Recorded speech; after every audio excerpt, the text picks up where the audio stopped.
Et bonjour tout le monde, voici un nouveau numéro de la découverte de Carthage. Cette fois-ci, je vais vous parler de la fondation de la cité. J'aurais pu commencer par ça d'ailleurs.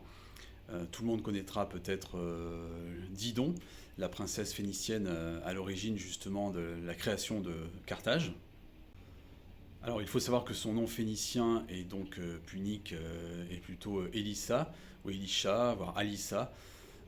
Elle fuit Tyr car son frère Pygmalion en veut à sa vie, hein, tout simplement pour prendre le trône. Et du coup, quand elle arrive en Tunisie, les tribus locales sont un peu réticentes à l'idée de laisser ses colons s'installer. Et il propose seulement à la princesse, finalement, d'occuper ce qu'une peau de bœuf peut contenir.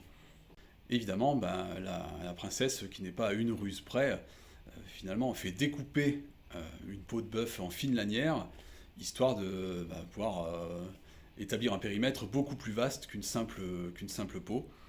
Quelque temps après la fondation de la cité, la légende veut qu'elle se soit donné la mort afin d'échapper à un mariage arrangé, bien que selon l'historien Silius Italicus, lui il a préféré opter pour un mariage avec de ses suivants qui aurait appartenu, qui serait un ancêtre d'Hannibal en fait. Voilà, histoire de nous ramener au roman.